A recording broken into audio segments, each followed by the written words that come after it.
A warm welcome to everyone,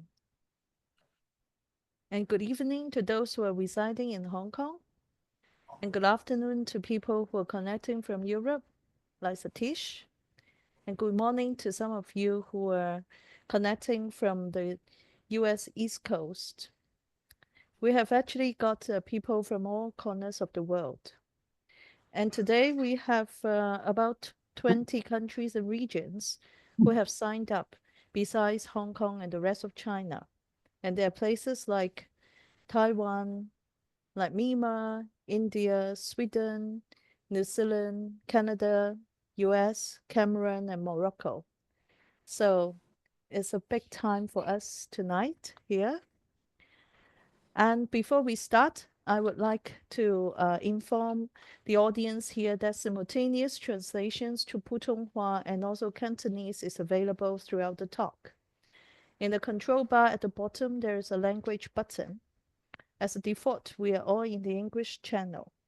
If you wish to change the channel, please click on the button, the language button, and choose Cantonese or Putonghua. If you only want to listen to the interpreter's voice, you can also mute the original audio by clicking the same language button. First of all, I would like to welcome all of you again and also salute to you all who took time to be here on the Earth Day, as is a tradition in our talk series. We come together to celebrate the Earth. This talk's title is Earth is Our Common Home, a dialogue between Satish Kumar and Andrew McAulay. So a warm welcome to both of them. Whatever our nationality, religion, race, or culture, whether we are humans, animals, or plants, Mother Earth looks after all of us and provides nourishments to everyone and all living beings without any discrimination or judgment. With a sense of deep gratitude, we express our thanks to the benevolent Earth for her unconditional love. We are all responsible members of this Earth community. This is the pledge we make on Earth Day, the 22nd of April. My name is Josephine. I'm your host for this online talk. I have the pleasure of working at Kadoorie Farm and Botanic Garden since April 22 as the head of holistic education. And some of you might have been in our previous programs, and we might have met each other. I work closely with the Kadoorie Earth Programme, which is an initiative that proposes space and experience that help reconnect us with ourselves, with each other, and also with the rest of nature. We work with local and also international partners and collaborators. Like, for example, with Satish, in last December, we do the screening of Radical Love. And also like Andrew, in March, we have hosted the Men's House Retreat and the Fanning of the Fire Birthworks. And with the programs online and also on site at KFBG too. In this talk, we hope you will be inspired by Satish's lifelong wisdom as the Earth Pilgrim, and also the vision of Andrew as the Chairman of KFBG for sustainable living, holistic education, and nature conservation with the people of Hong Kong. Satish is our long-lasting friend who has been visiting us since 2010 and sharing his wisdom with different groups in Hong Kong. Children, families, educators, and adults of many different backgrounds. And of course, our staff too. Satish is the founder of the Sumaka College in the UK, a sustainability education center that most of you will know, which has been an inspiration for our holistic education program, as it brings together the 3H that Satish advocates: an education of the heart, of the hands, and also of the head. Satish is also the founder of the Resurgent Trust, an educational charity he founded in 2006. Andrew is the chairman of KFBG. He was born in Hong Kong and educated in England. After spending some time in a medication center in early 20s, he returned to Hong Kong to help transform KFBG's mission from agricultural aid to nature conservation and holistic education. He has chaired the KFBG board since 1999 and also chairs the board of KFBG's sisters organization, Partnerships for Community Development. Andrew loves to spend time in nature and continues to practice and teach meditation, as well as breathwork. He has also published 2 books of poetry. Before I pass over to Satish and Andrew to start the dialogue, I will just have a brief practical announcements of the smooth running of the house for the next 1.5 hours. To bring us closer to this online classroom and remind ourselves of our different bodies present here, I encourage you to have your camera open, if possible, at least during the talk. I mean the start and the end of the talk. After Satish and Andrew's dialogue, I will invite you to share your questions in the chat. Please make notes of your questions and throughout the talk to have them ready when the Q&A session opens. Please be reminded that this talk will be recorded and shared with a wider KFBG audience later to help spread the inspiration. If you need any technical support during the talk, you may send a direct chat message to the KFBG host. And at this point, our team will also type out the simultaneous translation instruction again so that you can follow. And thank you for your patience with all these practicalities. And now I would like to start with the dialogue. And let me welcome Satish and Andrew again. It's lovely to have you both here. The first question I would like to address to Andrew first. And I would like to hear from you about a message for this meaningful day, the Earth Day. And I would like to see if you can share in 2 dimensions. The first one is a wider sense of the planet that we inhabit, as well as the Earth as the land that links us here together, and also the mountains at KFBG. You might see the beautiful view behind us. For those who are on our team, this is the scene of the Kunyam Summit. And also, especially as we are approaching the KFBG 70th anniversary and appreciating the sacredness of all the life that inhabits in our mountain and also in the sacred site, can you address to us about this special day? Thank you. Thank you, Josephine, and welcome everybody, and happy Earth Day.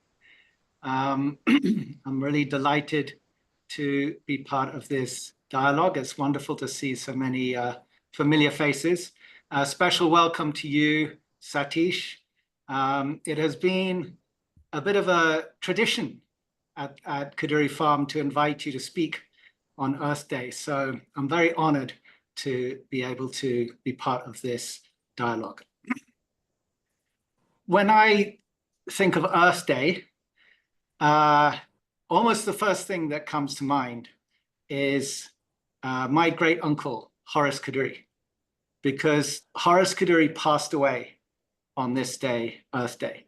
So we honor his passing at the same time that we celebrate Earth Day. We honor him as one of our ancestors. Together with his brother Lawrence, they co-founded Kadoorie Farm and Botanic Garden in 1956. So I acknowledge Horace, and I do feel his presence guiding the development of everything that we do at KFBG. One thing that characterized the work which he started, which was the Kadoorie Agricultural Aid Association, was love. It was all about helping refugees, helping people, and there are many, many stories of the ways in which he extended himself beyond the call of duty out of love to help people. So when I became involved in KFBG in 1995, and we started to focus on the earth, I saw it as extending that love for people to the whole earth, to all other beings. And what better place to do it than at Kadoorie Farm, which is, or rather on Kwinyam Shan, which is home for Kadoorie Farm. So this mountain, which has altars at the top that are over 1,000 years old. So it's a sacred natural site, a place that our indigenous teachers would refer to as a spiritual hotspot. And you can see it behind me, and you can see it behind some others here on this call. And so this spirit of the Kadoorie Agricultural Aid Association extended towards all other beings on this sacred natural site is what I think of when it comes to Earth Day. Now, when I first became involved, we struggled because we established a science-based nature conservation program, and people said to me, Kadoorie Farm is not a religious organization, so you can't really have spiritual practices. And yet we knew that in our education program, we needed to honor this spiritual dimension, but we weren't quite sure how to do it. And then in 2009, we met Satish Kumar, and Satish was instrumental in helping us with the terminology to bring this feeling aspect, this reverence aspect into our education program. When we learned about Satish and Schumacher College, we learned about all kinds of new systems like holistic science, like deep ecology, like Gaia theory, reverential ecology. And this gave us the terminology to begin to bring that spiritual dimension into our program, even though we are not a religious organization. And I think that that's very much part of the healing of the planet, is this merging of science and spirituality. So Satish, I want to acknowledge you for the support that you have provided us in this respect. And I think that it's very much ties into what Earth Day is all about, which is honoring and recognizing the sacredness of the earth, and having that feeling of reverence, knowing that all beings are our relatives. They have a right to exist for their own sake, not just to be exploited by human beings. This, I think, to me, is the essential meaning of Earth Day. So I think maybe I stop there. Thank you, Andrew. And I think that it's also come to a point that we can also talk about spirituality, because our topic for today is Earth is our common home. And for example, from the Zen Buddhist monk Thich Nhat Hanh, he mentioned, or he says, when you wake up and see the earth, it's not the environment, the earth is us, and you touch the nature of interbeing. And it has also been brought forth by an appeal by Pope Francis, who had sadly just passed away yesterday, to acknowledge our shared responsibility in shaping the future of our planet. And I knew that Satish has met with the Pope, so maybe Satish can also brought to us his views about spirituality, and also about the different aspects on the sacred ecology that we are talking about. Thank you, Josephine. First of all, I would like to say it's my great pleasure and honor to be associated with Kadoorie Farm and Botanical Garden. I think Kadoorie Farm and Botanical Garden is one of the most beautiful and exemplary place, inspiring place for the world. And the way you are bringing education, spirituality, ecology, conservation all together is a wonderful example. And also I would like to say that meeting Pope Francis was also a great pleasure and great honor. I was there in the Vatican for 2 days, for 2 conferences, and very close connection with Pope. And he was a kind of champion of ecology and spirituality together. And he said to me personally that we have to rise above our differences and our separation, religious differences especially, and work together to save the planet and protect the planet and serve the planet and serve the people. So remembering the Pope on his kind of passing away is a great thing to do, and as I'm very delighted. Now, Earth Day. Every day is Earth Day for me, but 22nd of April is a particularly special day because one day we need to focus on the Earth and remember that Earth out there is not separate from us. Quite often people think that humans are not Earth, humans are separate. Earth is mountains, forests, rivers, animals, birds. That is all nature and Earth. We humans are somehow superior to Earth and separate from Earth. I think on the Earth Day, we have to remember that we are an integral part of the Earth. And we are made of the same elements as the Earth is made of. And that is earth, air, fire, water, and consciousness. And also, quite often people think that Earth is a dead rock. Whereas, as Andrew mentioned, Gaia theory tells us that Earth is a living organism. It's not a dead rock. And trees and mountains and forests and animals and rivers and oceans have consciousness. They are aware and they are part of the cycle of life and a cycle of time and cycle of eternity. And so Earth is not separate from us. We are the Earth. Earth is conscious. We are not above nature. We are not above Earth. We are integral part of the Earth. This is the kernel. This is the most fundamental message that I want us to remember. And also, Andrew mentioned, I will briefly respond to that, spirituality and religion. I sometimes think, and maybe Andrew, you can respond to this, that religion is about believing something. Believing in God, believing in the Buddha, believing in Jesus Christ, believing in the Bible, believing in Vedas, believing in something. Whereas and lots of religious people believe in love, believe in God, believe in compassion, but they don't practice. They live differently, but they just believe. They go to church, but they don't practice.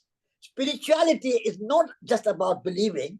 Spirituality is about practicing. Practicing love, practicing compassion, practicing a sense of service, practicing kindness. When you practice, when you live those values which you believe in, then it becomes spiritual.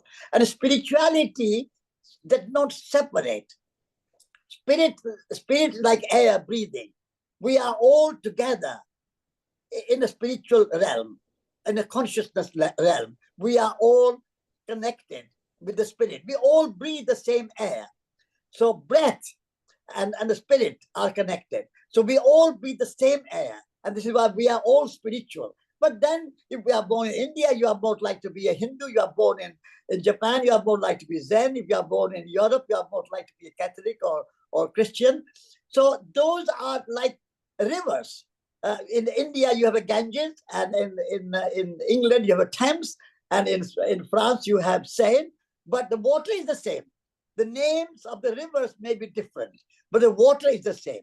So it might be Hindu, Muslim, Christian, whatever tradition, whatever name, religion you might have, but the spirituality, compassion, kindness, generosity, love, service, all these values are common to all religions. So if we can bring those values into our ecology and spirituality together and bring the earth as a kind of spiritual place, and we are at home in our spirit, and we connect with the earth, not only as a kind of source of food and clothes and house and economic necessities, but earth as a living organism relating to us. That is spirituality. And therefore, ecology and spirituality cannot be separated. Our life is based in the spirit. And therefore, Earth Day is a great day to remember this.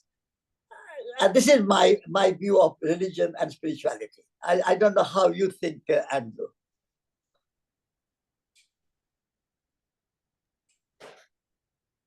Shall I respond? Yes. Yeah, no, I fully agree with you, Satish. And yes, I like this distinction between belief and practice. And, Yes. and you also mentioned that the elements inside us are also the elements outside us. And there's one element of the five elements, or depending on how you define them, there's one element that we that the word spirit, as you've said many times, is related to, and that is the breath. It is the end, Yes. inspirare. And this one Yes. element is the one element that we can actually practice with consciously. Yes. Yes. You know, because in terms of the nervous system, the autonomic nervous system, the breath is the bridge. It happens automatically, and we can work with it. So working with the breath is a way to shift awareness from belief into practice or experiencing that oneness, if you like. And so I think many of you know that I offer breathwork at Kadoorie Farm. I came across breathwork as part of a healing journey when I got very sick, and I was really thrilled to discover that there is this very natural way in which to bring the experiential dimension into our education program. So when you work with the breath, the first thing that happens is, as you bring your attention to the breath, it brings you into your body. And the body is in the present moment. The mind is always in the past or in the future, but the body is in the present. So when you bring your attention to your breath, you bring it into your body, you bring it into the present. And I like to think that when you're bringing your breath into the present and into the body, you're almost like activating or enlivening or sending notice to those elements which start to resonate with the elements outside. They begin to recognize each other. The inner and outer begins to recognize itself. And that eventually, with enough practice, that sense of separation begins to dissolve. So that's very good. Yeah. That's wonderful. The other thing I would like to mention, Andrew, is the idea that our educational system, and Kadoorie Farm is very much involved in education, as well as Schumacher College. Our educational system, and as Josephine mentioned, modern education system is very left brain oriented. We are only teaching our people how to get a job, how to administer, how to manage, how to calculate, how to measure, how to be rational, how to be logical, all these very left brain. And we forget the right brain and our relationship with each other, our relationship with the earth, our spirituality, our compassion, our relationship with everything is more kind of a right brain hemisphere, right brain hemisphere. And so in our education, we need to bring these two together. Of course, we need to be practical, we need to be physical, we need to be rational, that's necessary, but that's not enough. We also need to feel, you need to kind of appreciate, understand, and celebrate, and that relationship in the right brain hemisphere. So I would like to see that if we can bring spirituality, to me, is a more right brain hemisphere, and the kind of material and the kind of even you can say belief system or religious system is more left brain.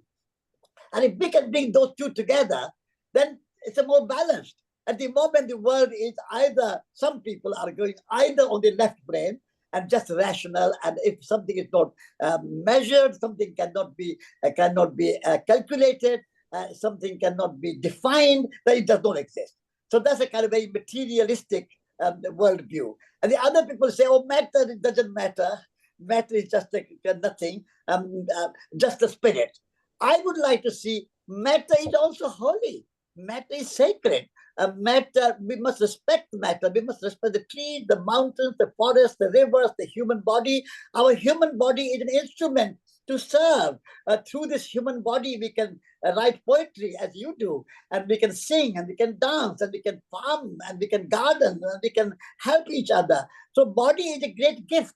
So we must not deny the body. So how to bring this left brain, right brain together body and spirit together, so that we celebrate body and we celebrate spirit and soul. That is a kind of balance, Earth Day balance that I would like to see. I would like to know your view.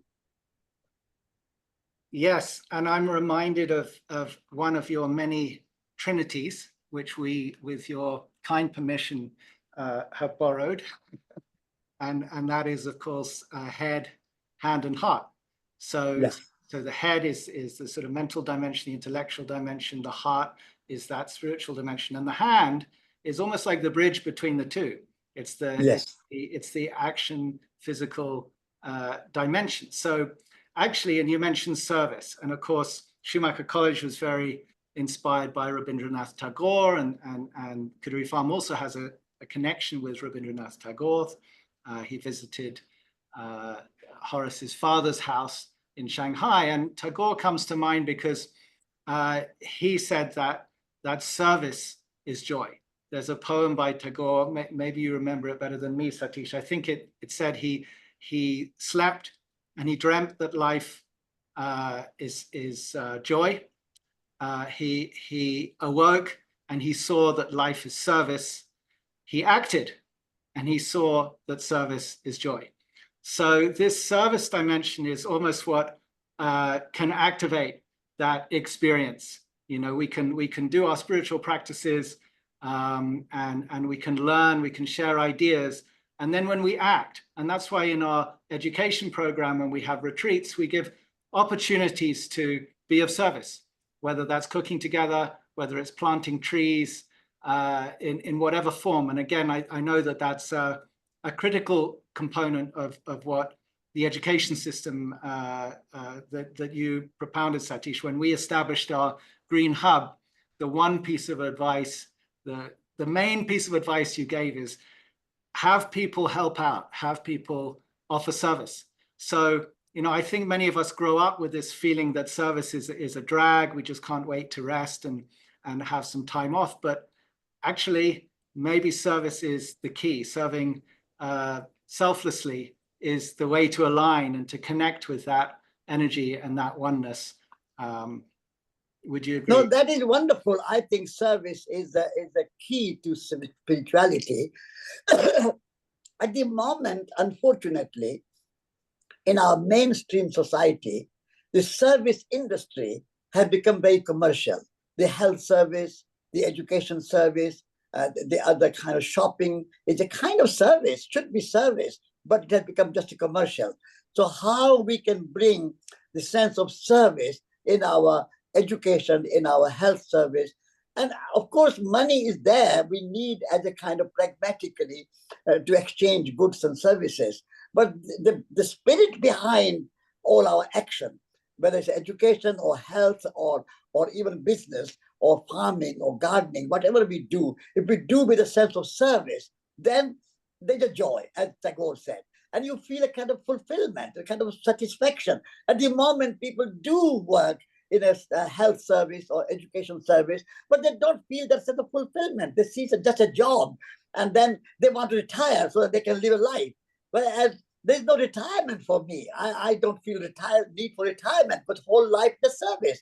And so that at the moment our world is divided into this pragmatic, practical, job-oriented work, and then service as a separate thing. But everything which we do, if we do with a sense of service, then business can become spiritual, farming can become spiritual, craft can be spiritual, teaching and health service can be spiritual. So spirituality and practical work cannot be separated. If that spirit is there, the sense of service, and the spirit of service is there, then every work we do should become a spiritual act. Mahatma Gandhi used to say that politics can be spiritual if you do it with a sense of service. Business can be spiritual if you do it with a sense of service. Not just making profit, not for glory, not for ego, not for name, fame, recognition. All these are not necessary in a spiritual practice. Do it as a service. So business, politics, as health, education, everything can become service. Yes, and I'm reminded that in the Indian philosophical systems, the key to making service into a spiritual practice is to act without attachment to the outcomes. And that's very, very hard because we are conditioned very much to act for, to have things that we want to achieve, and we get very upset if we don't achieve those things. And so, but if we are attached to the outcomes, if we are focused on whether we succeed or fail, then we're always in the future. We're not present. So when you serve, when you make it a spiritual practice to serve without attachment, to consciously offer up your intentions, if you like, to the spirit, so that you are just acting out of love, and whatever happens is not in your control, whether things work out or whether they don't work out, and then you can be fully present, and then you can be present in the love. Because if you're focused on the future, you can't be present. You're not acting out of love. You're acting out of a desire for a particular fruit that may or may not manifest, and you're not then in the present. That is the key teachings.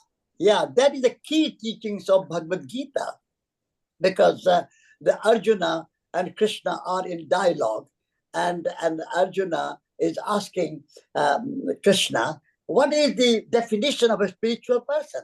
What is the definition of a wise person?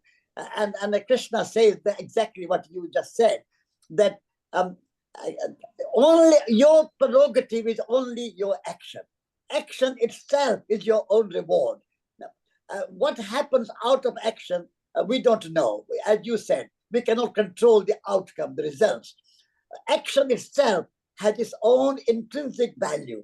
And if we can embrace that and do everything with perfect precision, perfect devotion, perfect commitment, and do everything what we do it so beautiful and so well that the work in itself becomes its own result. So if you garden, you garden like a work of art. You cook, you cook like a work of art. You write something, you write as a work of art. So art is not separate from life. Again, in India, we say that an artist is not a special kind of person, but every person is a special kind of artist.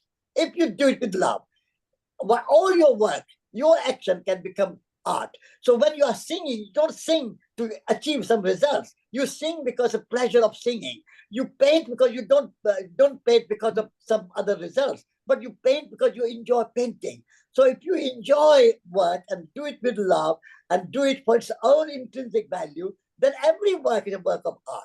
So if we can all live like an artist and do all our work with love and a sense of service, then I think we don't have the ecological crisis that we face today. And we have to have an Earth Day to remember that. All the climate change and global warming and biodiversity diminishing and rivers polluted and the oceans full of plastic, all these issues are coming because we are always trying for achieving something. Economic growth is always achieving something. Whereas if we were doing things with a sense of service, there's no need for all these pollution and waste and economic growth and so on. So I think we need to come back to this idea that living is a form of art, and all our action is art and craft, and every person should live like an artist. And that's a kind of very spiritual and ecological perspective.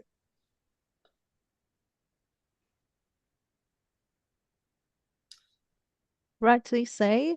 So I would like to actually also ask Andrew and Satish. So at the time when we are now to celebrate the Earth, when humanity is at war, so with each other, we are facing a lot of crisis. So what would be something that you would like the audience to do more to fight against the roots of these wars, and also the roots of fighting against nature? So we are having a lot of crisis right now. So I think you have both touched on quite a few things. But if you're going to also pinpoint on where we are at this moment. So how can we keep the spirit of joy and service? Okay, Andrew, you go first. Okay. So, yes, I think Satish has talked about the need to do things with love. How do we do things with love in this crazy world that we're in? And I think it's good to recognize that the root, at least as I see it, of all the crises that we see around us, the social crises, environmental crises, and spiritual crises, is this strong sense of separation that gives rise to a lot of fear and desire. You know, how far back that goes is another whole question. But I'm reminded of a wonderful author, Michael Brown, who wrote a book called The Presence Process and also Alchemy of the Heart. And he talks about the pathway of awareness. He talks about how in the womb we are in the vibrational experience. And then when we are born, we are all emotional. We are all feeling. I have a young daughter, and she is all feeling. Her prefrontal cortex hasn't yet developed yet, so she's not thinking yet. And then and a lot of things happen in those early years in the feeling body when we can't make sense of what's going on. There are a lot of emotions get repressed, and then we start to move into the development of the mental body. We go to school, we learn things, we learn ideas. And then finally, we start to act in the world in the physical body. So we go from the vibrational to the emotional to the mental to the physical. Now, when we try to solve all these crises, all these wars, all these environmental problems, our first reaction is to focus on the physical level. Let's create movements. Let's do actions together. And then we also think about the mental body, which is let's share ideas. Let's talk about what needs to be done. But Michael Brown says we're constantly trying to do collectively through the physical and the mental bodies what actually, if we want to go to the root, which is the feeling dimension, this can only be done individually. So if we want to, and we wonder why these movements fail. You know, I remember hearing about a study done in Scotland by WWF where they shared a lot of information about different products and how much damage they were causing, and it didn't change people's behavior at all. So it's not just ideas that are going to help. It's not just trying to develop movements. We have to go all the way back to the feeling body. We have to go back to where those feelings were repressed and stuck. And this is again where the breath can be really incredibly powerful, especially when you breathe deeply and you connect the breath. You start to trigger those all that anger, all that sadness, all that fear that may be locked inside, you know, which is natural given what's happening all around, and especially given the way we were raised. And we need to be willing to face those feelings. We've been taught, don't be angry, don't be sad, don't be afraid. But can we allow ourselves to really feel those things? And with a practice like breathwork, you stay connected to the breath, and you begin to integrate what is blocked if you allow yourself to feel these things. And only by allowing yourself to feel these very difficult emotions do we start to gain access to the joy and the love that we need in order to be really effective in this world and in order to be happy. Yes, I totally agree with you. And as you said, love is the answer. What is your question? All questions are answered by love. Now, I have written this book, Radical Love, as you know, and I am saying that we need to start loving ourselves. Quite often, people don't love themselves. They think, I'm not good enough. I can't do this. I can't do that. My parents were bad. My school was bad, etc., etc. Quite often they condemn themselves. I think we need to start by loving ourselves. And loving yourself is not ego. It's not that I'm better than somebody else, or I'm above somebody else, or superior to somebody else. No, I am who I am. and I have all the capacities and abilities to serve, to be a writer, to be a poet, to be a singer, to be a dancer, to be a gardener, to be a mother, to be a father, to be who I am. And I can do whatever I need to do if I devote myself and love myself.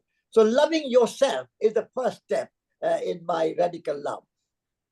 And if we really, at the moment, Josephine mentioned so many crises that the world is facing today. In my view, the hatred, the kind of wars, the conflicts, the kind of exploitation of nature and exploitation of the earth, all these crises are coming partly because we don't love ourselves, and therefore we are not able to love others. So if we start loving ourselves, I think we'll start to see that we can love the earth. So first, start loving yourself. That's my suggestion. Secondly, love has to be unconditional to others. Whatever your nationality, whatever your religion, whatever your economic system, whatever your belief system, you have to love unconditionally, without any judgment. When I was walking, Andrew, around the world, I went to Muslim countries and I said, you are Muslims, I love you. Then I went to Christian countries and I said, you are Christians, I love you. Then I went to communist countries and I said, you are communist, I love you. Then I went to capitalist countries, I said, you are capitalist, I love you. Love does not discriminate. Love does not say that I will love only if you are Christian or Hindu or Muslim or Russian or American or Chinese. Love has to be unconditional. So loving other people without, irrespective of their religion, nationality, race, politics, economic system, whatever it is, every human being deserves love. Every human being, irrespective of whether you are Xi Jinping or whether you are Putin or whether you are Jews or whether you are Ukrainians or Palestinians or whoever you are, love everybody. Unless we can accept this love, war in Gaza, war in Ukraine, all these wars will continue to happen because we don't love other people as they are, who they are. We want them to be agreeing with us or be like us or follow us.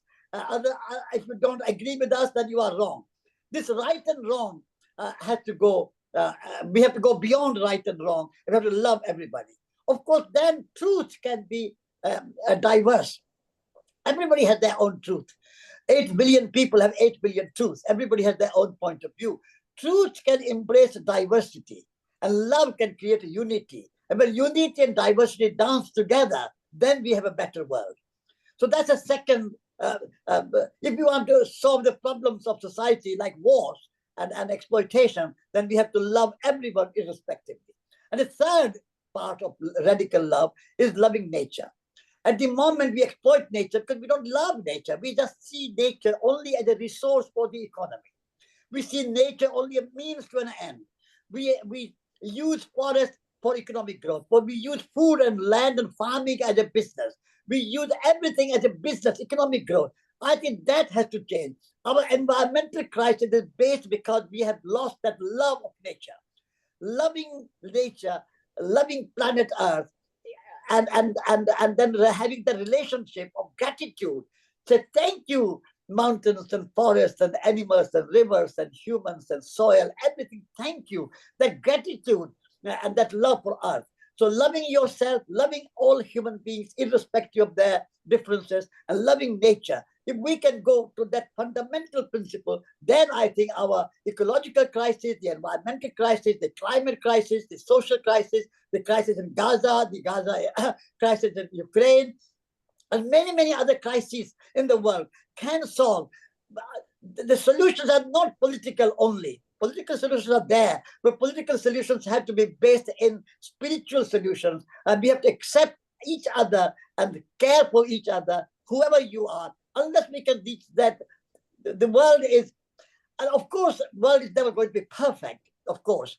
I'm not saying the world is going to be perfect, but the direction of our travel should be towards peace, towards love, from hatred to love, from despair to hope, from fear to trust. If we travel more towards that and increase love, increase hope, increase trust, and increase peace, then a little bit of little bit of crisis will always remain with us. We are never going to be perfect. Society is not going to be perfect. But if you travel in that direction more and more and more, and focus more from anger to love, and from fear to trust, and from anxiety to joy, all these direction of travel has to be right. Then I think all the crises that Josephine you mentioned can be resolved if our understanding of love is on that comprehensive. At the moment we think of love as a kind of more romantic love and personal family love, and the love of your family and friends and colleagues. That is good. That is a moderate love. And we need that love. Every day we need that love.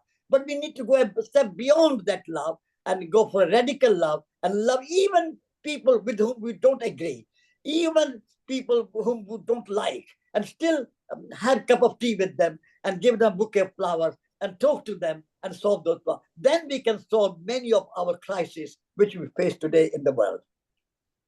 Thank you, Satish. At this junction, I want to remind the audience if they can also start typing the questions for us. And also, I also want Andrew to respond with regarding to Satish sharing about radical love, because love is also one of our core values at KFBG. Yes, yes, So, yeah. So Satish, how would you like to actually, share with us about this vision? Satish is such an incredible example of loving unconditionally, because that's Satish. I've seen you in you've been through many challenging situations, and I've seen you in challenging situations, and you're unshakable, you're undaunted. And I think you put your finger on the root of it. The root of it is to love yourself. And my meditation teacher, when he went to America, he was asked, how do you like America? He said, I love America. I love myself. So wherever I go, I love it. Yeah. That's true. And, when you were traveling around the world, offering your unconditional love, I have to say at that same age, I was quite busy hating myself. And I knew I'd come across teachings, you have to love yourself. But how do you love yourself? I thought to myself, because, especially you've been conditioned, brought up in this modern world. Don't think of yourself, loving yourself is seen as almost like the worst possible crime, like narcissism, And so I struggled with this. And then eventually I kind of hit rock bottom. And in that rock bottom state, I started to become aware of different spiritual practices. And that gave me the experience of the mind quietening down and becoming totally still inside. And when my mind became totally still, it settled into the present and it settled into the heart. And what I discovered there is that I am not what I thought I was. I'm not what anybody told me I am. That actually there is this extraordinarily beautiful, glorious, powerful presence and light that is not separate from what is all around me. So with this new understanding, with this new experience, it was never, I didn't have to think about how do I love myself, because it was love. And it just naturally started to, as I deepened into that experience, as I started to practice it, then slowly but surely that love just wanted to manifest. I wanted to know how I could serve. I wanted to know, what can I do for the earth? It wasn't planned. It wasn't based on me thinking that that's a good idea. It came as a result of simply seeing what I am. And I think that's the key. That's the root of it, to loving yourself and being able to love others and help heal the planet, is just to become aware of what you are and let that do the work. That's right. Thank you, Andrew. In fact, actually, I think I recently also learned about self-acceptance when I'm studying in the Master of Buddhist Counseling, which is something I resonate a lot. And I guess there's a revolution to happen that needs to happen within all of us. So it's a time to actually settle a bit more, to have the peace, and also to see the world that is actually within us. So we are part of nature and we are part of each other. So that's a lot of wisdom, and it's not easy to practice, I guess. So we have a question. When Josephine, you say it's not easy, we don't want it to be easy. We want it, because life is not easy. The universe has designed life not to be easy, so that we can rise to the challenge, we can act, and writing a poem is not easy. Singing a song is not easy. Gardening is not easy. Being a mother is not easy. Producing a child is not easy. Life should not be easy. So we should not look for easy answer. We should look for right answer, good answer, and do effort, do action to make something beautiful and worthwhile. And we should not look for easy answer. Everybody say, oh, it's not too difficult. But everything is difficult. What is going to school is not easy. People go to school for 10 years to study something. They go to university for 5 years to study something. They spend a lot of time to write a book. So we should not look for easy answer. True. Actually, I'm not sure whether the questions are difficult though. So I'm seeing some questions coming up.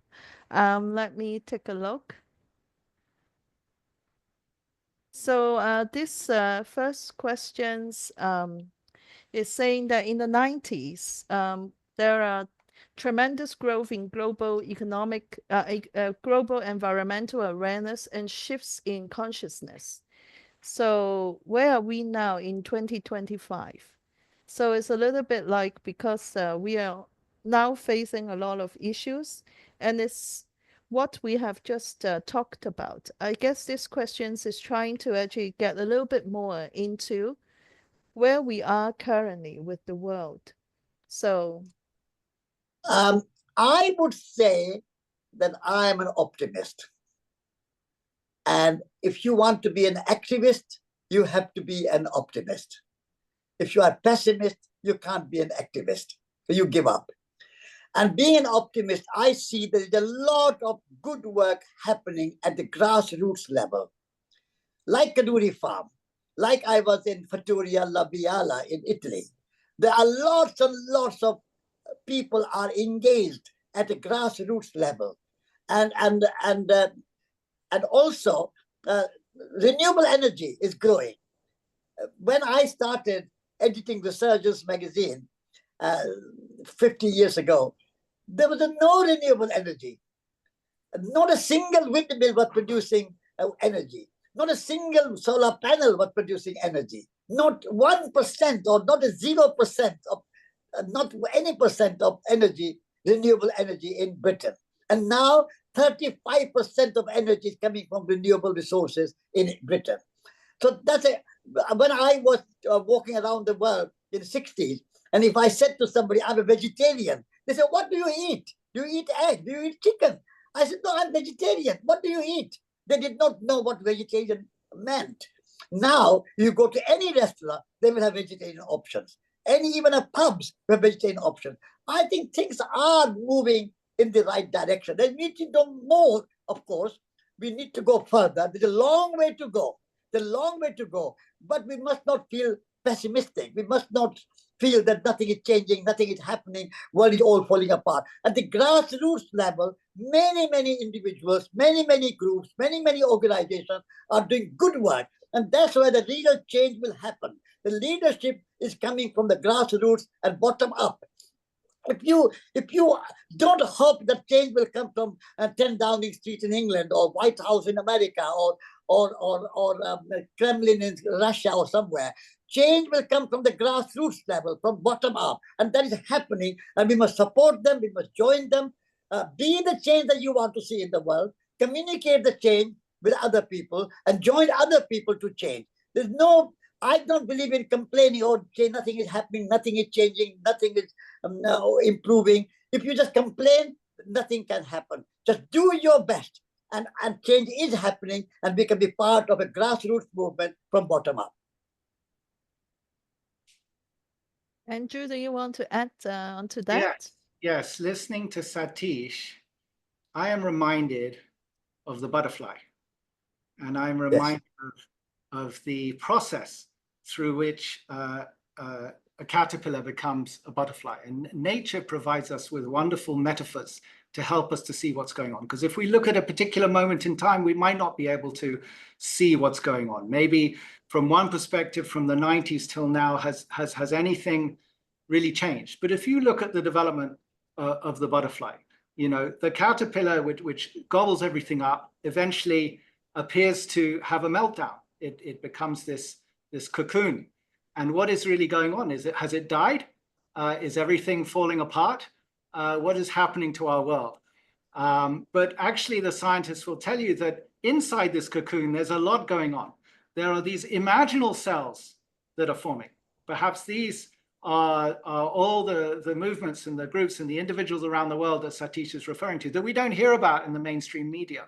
These are like the imaginal cells, and they're hard at work. They're hard at work creating the different parts of the butterfly, maybe, and there's a certain point at which they begin to cluster.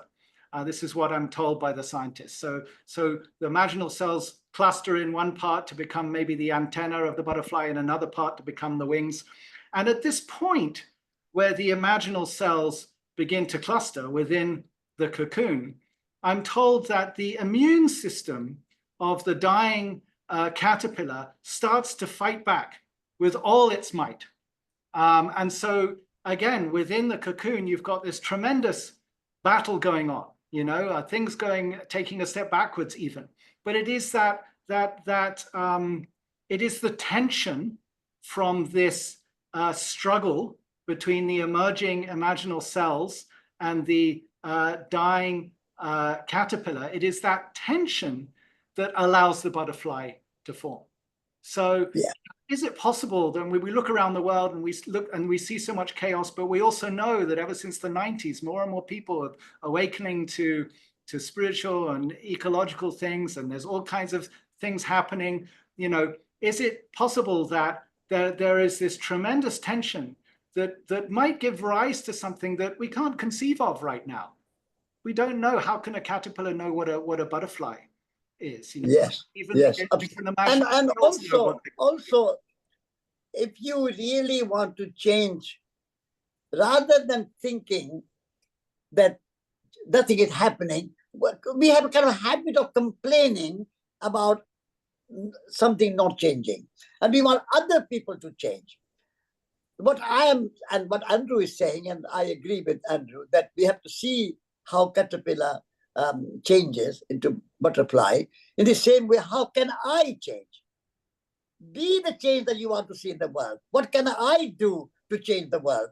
How can I act? How can I contribute something? If we all become activists and do our best, that's all we can do. We cannot control American policy or Russian policy or Chinese policy, but we can control our lives.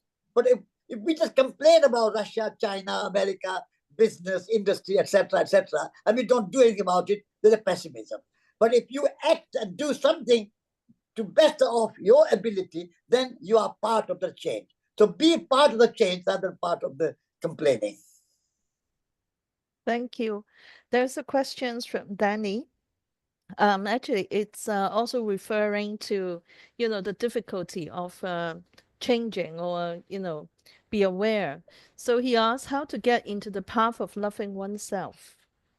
And when you see so many weaknesses and shortcomings of ourselves, what will be the first step? Do you have any insight to share? Shall I go, Satish? Yes. So again, I think of the author who I mentioned earlier, Michael Brown, and he has a wonderful way with words.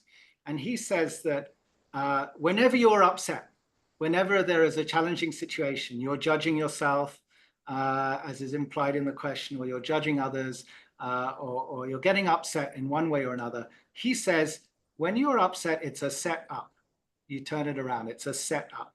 What's happening when you're upset, regardless of what appears to be going on around you, is that there's something in you that is being triggered. Something in you that is being triggered. We know intellectually that we are one with the world around us, that the world is a reflection. And then why do we get upset then? So it's actually an opportunity when we get upset. It's an opportunity to let go of the story, let go of what appears to be happening, and to focus on that feeling, and to give yourself an opportunity, as I said earlier, to actually, instead of pushing away this trying to get rid of this anger or this sadness or this fear or whatever it is.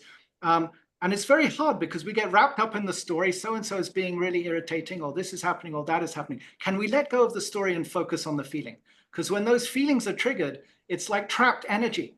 It's an opportunity to breathe into those feelings and to reclaim that energy. And then when your awareness shifts, suddenly the situation is completely different from what you imagined it to be. And you may have the capacity to respond with love instead of reactively. So I think this is almost the prime challenge of humanity when we get upset, is do we have the capacity to just hold the story around that upset for a minute and to allow ourselves to just go deeply into that feeling and reclaim that energy that got trapped, to go back to the root of that feeling. What is it like? Often when I've had really, really strong feelings and emotions associated with something going on around outside me, when I do remember to breathe with those feelings, suddenly I see that I've been carrying these feelings around for a long, long time, that they have a long, long history with me, going all the way back. And different things trigger them, but it's the same feelings that get triggered again and again.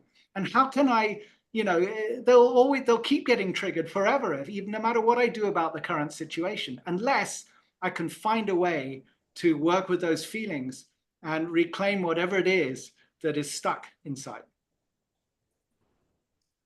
I think that's a very good answer. I agree with that. And I think perhaps, Josephine, let's take a next question. Sure. That's a good answer. So this question is about how to make holistic education a mainstream as its paradigm shift to how humans evolve into a collective quantum spirit for love and oneness. Okay, the mainstream education is very centralized. You have centralized schools, very in a very disciplined way. They have universities where tens of thousands of people just gather in classrooms, and there's no connection with nature, there's no connection with land, there's no connection with food, just the kind of intellectual. So I would like to say mainstream system has to more or less go. You cannot just tweak here and there. Mainstream system has to go. Now, mainstream system will go when a new emerging system will emerge. So we need to start like Kadoorie Earth Programme, like Schumacher College, like many others are starting around the world. We have to start a more decentralized, small-scale learning centers where people are connecting with land, with head, with heart, with hands, with growing food, gardening, cooking together, eating together, studying together, walking together, going out in nature together. Small network of hundreds of thousands of learning centers around the world. Not one big, like in England, we have Oxford, 10,000 students, or in California, University of California, 40,000 students, all in a kind of like a factory, like a machine. I think that model has to go. If we really want an ecological, spiritual, human scale education, we have to make it more decentralized, more self-focused. At the moment, education is very expensive. You have to go to university, pay high fees, or you have to take a big loan, all that. I think education has to be less expensive and more natural, more local, more decentralized, more self-organized, and more nature-based. That's the kind of new system we need. Yeah, I think they can also come to Kadoorie Farm and Botanic Garden to have a taste of what we do, and also our programs. Yes, that'd be wonderful. Yes. Yeah. There's a question. Learning is not just limited to schools and universities. Your whole life is learning, and we have to all the time learn. And this idea that you have to be in a school to get degree and then get a job, that has to change. Yes. There's a question for Andrew and Satish. It's from Vivella. How can we work for justice, hindering justice that surrounds us, while loving others radically? For instance, how to build bridges between or with billionaires without cooperating with them. Okay, Andrew? How to build bridges with billionaires without, Cooperating with them. I guess it's referring to a lot of I was very inspired by this movement in the UK that was also inspired, I believe, by Schumacher College, and it's called the Transition Town Movement. And Yes. I think probably around 2006 or 7, the founders of the movement who had great concern about what was happening in the world and who realized that communities needed to rebuild themselves. Instead of going and petitioning government, instead of going and talking to billionaires, they focused on their local community. They focused on raising awareness about climate change, raising awareness about what was happening with resource depletion, and then they had various film shows, and then they gathered everybody in the town hall. And in Totnes, where the Dartington estate is, there was, I think at that time there was a population of around 6,000, and they managed to get 300 or 400 people to come to the town hall. Now, what did they do when they came to the town hall? They didn't preach or anything. They invited people to get into focus groups according to what they were most interested in. So one group was interested in transportation, and people gravitated to that. Another group was more spiritual and interested in the arts and heart and soul. So there was a heart and soul group. There was some economists or people interested in the local economy. And so these different focus groups just automatically or organically formed. And then the organizers invited those focus groups to come up with initiatives. So the transportation group came up with an initiative to bring bicycles into the community. The economy group came up with an initiative to create a local Totnes pound that would help build the local economy. And the other groups came up with their own initiatives. And so in a very organic manner, a transformation of Totnes took place. And as this took place, people in other parts of the UK became very interested, and they wanted to know what's going on. How did you do this? And so they did a training program to go and talk to other communities and show them how they could do it. And here's the interesting thing, is that when in places where this movement, in towns that became transition towns, in these initiatives that really grew, what happened is that the local government officials, they came and they said, these are our constituents and this is what they're doing. So we better listen and we better see how we can support them. And the local landowners, the local millionaires or billionaires who are also concerned about their own security, and they realize that if society collapses, money's not going to be worth much. We need community. And they came and they said, can we offer you some land to help with this or help with that? So again, you start with yourself, you start with love, you start where you can, and wait to see it. You bring other people in. I love the inclusivity of this movement. Yeah. It's not an us and them thing. We're all in the same boat. Let's start by doing what we can and then let other people come and join us. That's a very good answer. Yeah. Let's have next question. Yeah. So this is from Jean. I think it's a she.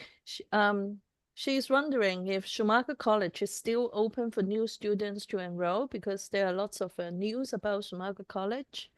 So she is an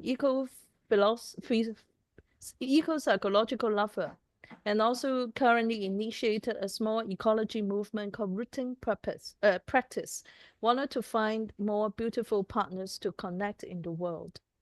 Yes. No, that's a very good question.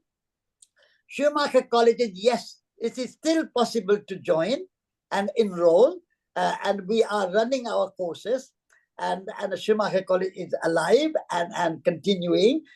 There has been some difficulties in 2024. Our relationship with Dartington did not continue, and the Dartington Trust decided not to support Schumacher College anymore. So we have now kind of moved out of Dartington, and we are running our courses in different locations. So I just ran a course on radical love at Hawkwood College. We are running a course at Embercombe. We are running a course at Sharpham House. So we are running courses in different locations. So yes, if your questioner wants to join, please contact Schumacher College. Schumacher, you can look at our website, Schumacher Wild, and you can still join. We are running a Schumacher Foundation course. It's a 6 months course. And then we are running short courses. There is a course in September with Ian McGilchrist on balancing the brain, how to bring a balance between left brain and right brain. And so we are continuing to run our courses, and Schumacher College is alive and strong and continuing. We are still committed, and Dartington has given us our name and our library and database. So we are all now independent Schumacher College. So yes, the answer is yes. Please contact us, write to us, and we can work out a program. Yeah. So and there's a questions about from DS. Love the point of feelings and emotion affecting change. Any tips on vegan outreach when people turn away and don't want to see the realities? And also another add-on question is there any vegan outreach or educations at Kadoorie Farm, because she loves the cafe's food.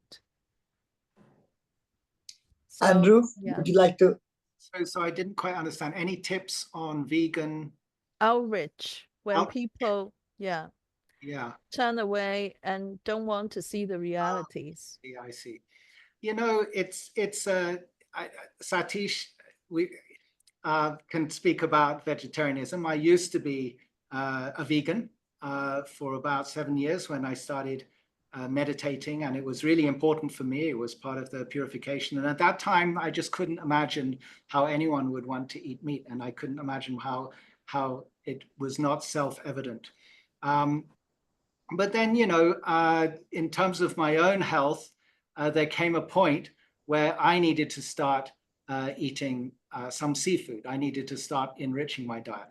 But I looked at vegetarianism, and I saw that a lot of the vegetables that I was eating, like corn or soy or wheat, they're grown in the industrialized system. Forests are destroyed and a lot of animals are killed in order to grow these crops, which are then, you know, also mostly fed to industrial livestock. And so, you know, if we are eating vegetables from the industrial system, it can be, especially if they're flown in from long distance, it can be more damaging than eating an animal or a fish that is local and wild. So many indigenous communities, they live in harmony with their environment, relying on fish or wild animals. So I don't think that, to me, it's not a moral issue.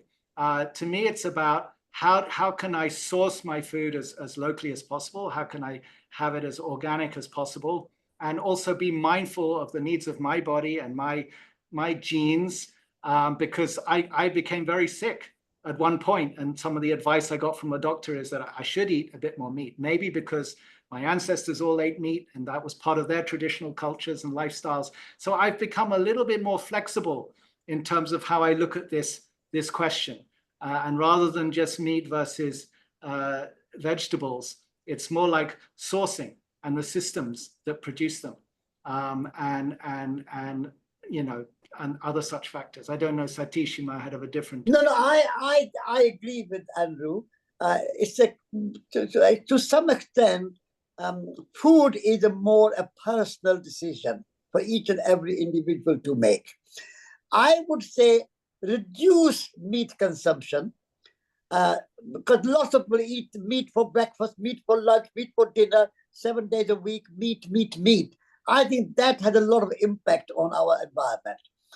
So if we want to have less impact on our land and on our water system and food system, I think it would be better to reduce meat consumption, if not altogether avoid it. And also, as Andrew said, I agree with that, local.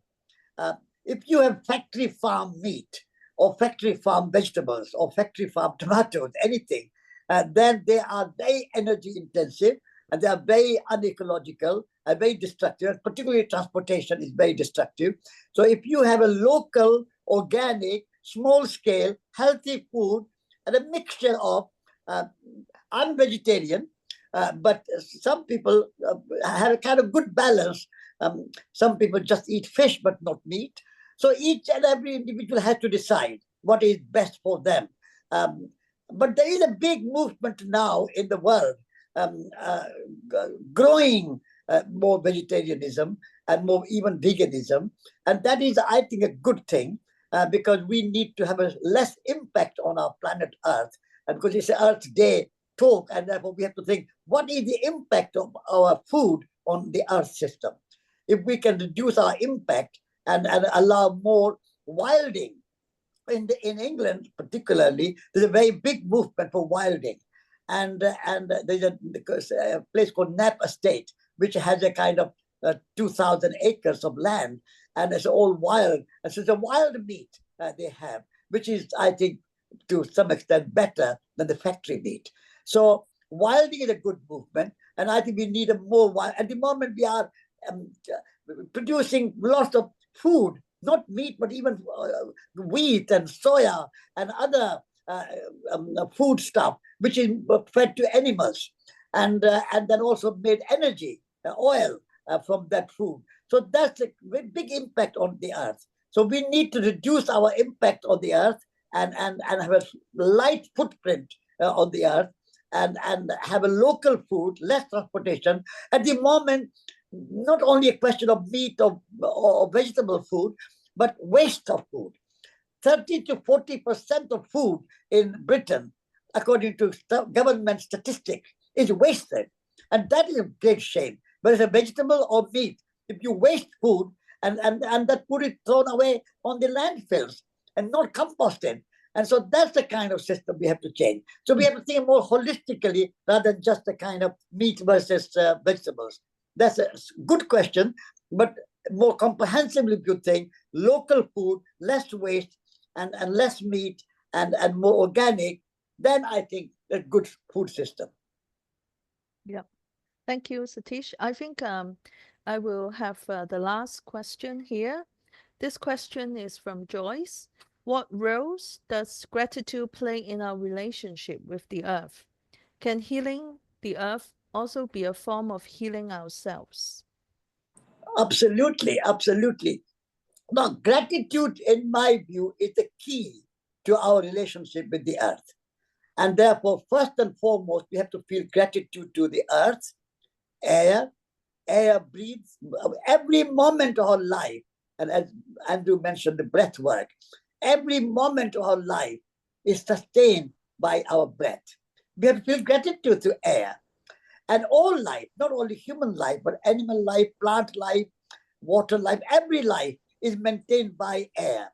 So breathing is a great gratitude and gratitude to air. Then water, we have to have a gratitude to water. Water sustains all life without any condition, without any judgment, and keeps flowing. Water is our teacher. Be like water, and you will be fine. And so we have to have a deep gratitude to water and the fire, the sun. Now, a lot of people worship sun, and there's nothing wrong with that because there's a gratitude, the light and the warmth which sun and the fire gives us. Then we have a gratitude to our ancestors. Our ancestors have given us so many gifts: language, philosophy, religion, spirituality, art, architecture, music, poetry, so much gift. And we have to feel our ancestors to our indigenous cultures. Many indigenous people have given us so many wonderful wisdom and a gift, and we forget, and we think we are very developed and advanced and industrialized and educated and so on, and our ancestors and our indigenous people were backward or uneducated. That's a very wrong thinking. We have to have a deep gratitude to our indigenous cultures and indigenous ancestors and all the other ancestors. And then we also have to have a gratitude to ourselves, our body, how we can use our body to serve, to be imaginative, to be creative, to be loving, to be kind. Our body can do so much good work, and we have to have a gratitude to ourselves and all the present generation of people who are producing food, like farmers and doctors and nurses and teachers and so many other people who are doing good work, poets and musicians and artists. We have to have gratitude for them. So gratitude at every level is necessary.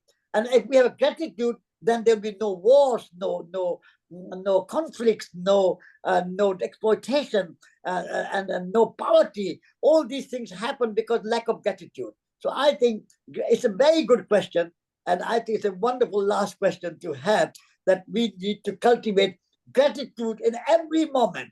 I meditate on gratitude every day, and I feel gratitude every day in my heart. And I would say, if you want to start your transformation of life, start with gratitude. Every day, feel a sense of gratitude to all other people and yourself, and that will transform your life. Thank you. Andrew, you have something to add? Yes, I'd love to add on to that, because I think, yes, gratitude is key. And the reason why I think it's key is because, I mean, first of all, the word gratitude is the same root as grace. So gratitude draws grace. Now, the question is, what if you're not feeling grateful? What if you're experiencing a very hard time? Things are not going well, and you're thinking, what do I have to be grateful for? How do you practice gratitude? Well, of all the practices, it's the easiest one to practice, because you just say thank you. So first thing in the morning, even if I'm not feeling grateful at all, I might sit by my altar and I'll say thank you, and I'll say thank you to family, thank you to my teachers, thank you this. And if you just by practicing this, by saying thank you, it shifts your awareness from the self to the other. And there comes a point where you start to feel that gratitude. So you don't have to wait to feel gratitude to practice gratitude. That's a really important thing.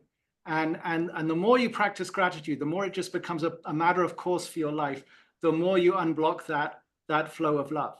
You know how it feels when someone does something for you, or just opens a door or whatever, and you just pause and you say thank you. It does something in your heart, you know. So even if you're not feeling grateful, you can still practice it, and it's a wonderful way to cultivate this love for yourself and love for others without having to work too hard, if you like. Yes. In English language, there are two words which I love most. One is thank you, and the other is I love you. These are the two words I love most. And you know, Louis Armstrong, he's full of gratitude.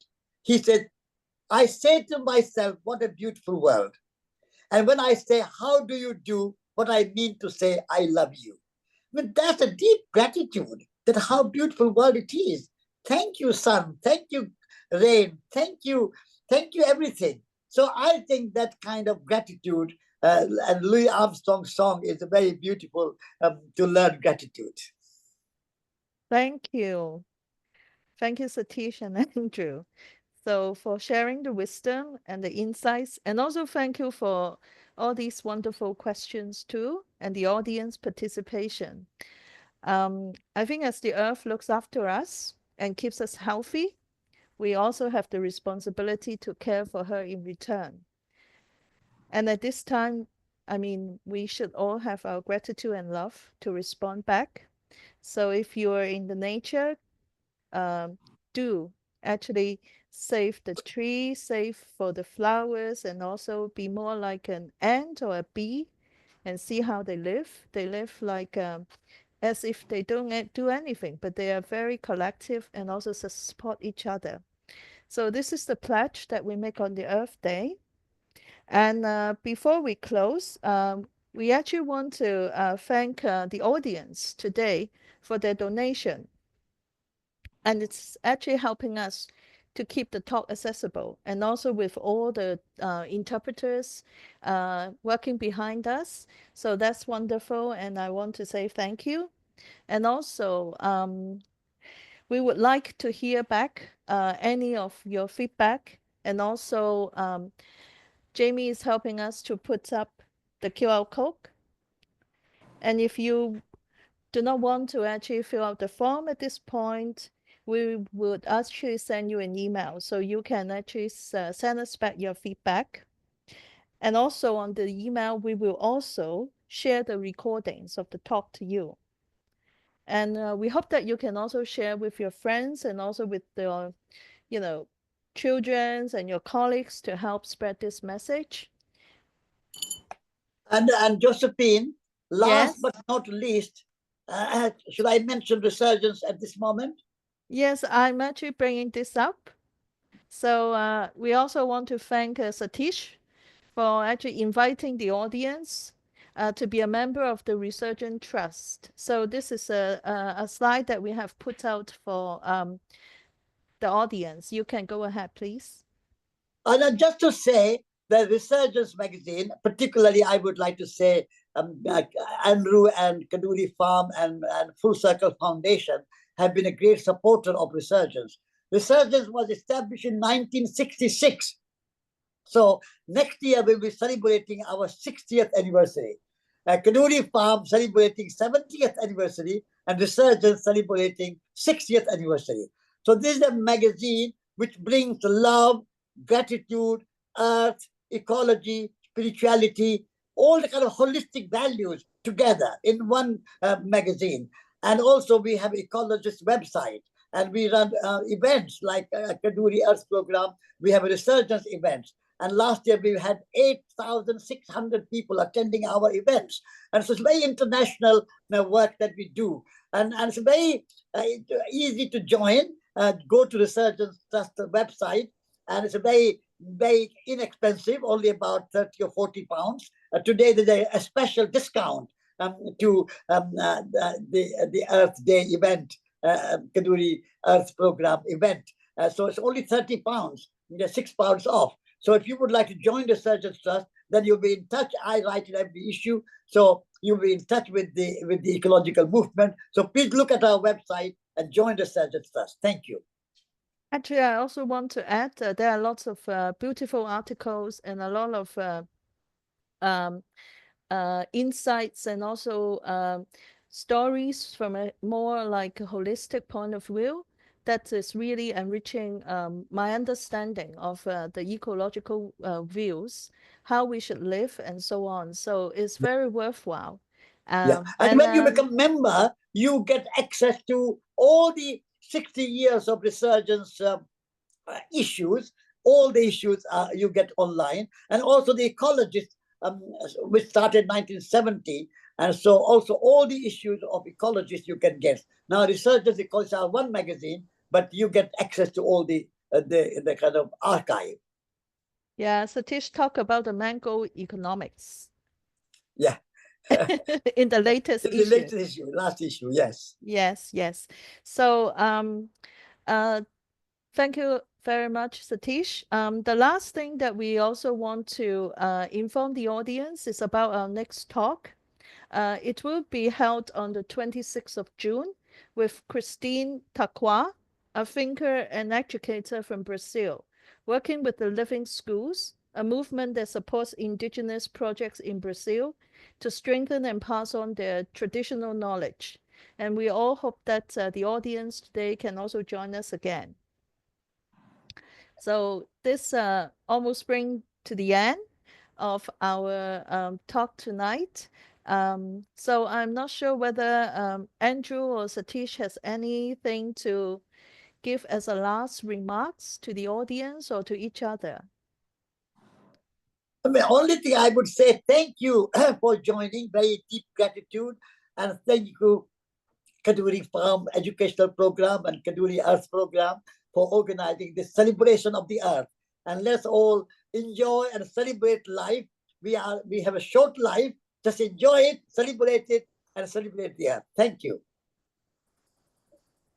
Thank you, Satish. And I also want to thank each of you for participating here, and us that we are connected. We are all made of the same elements. We might feel lonely, we might feel lost, but that doesn't mean that we're not all one. Even if the sun is hiding behind the clouds, it is still there. So there's always every reason to love yourself, no matter how you're feeling, and to know that everything is ultimately okay.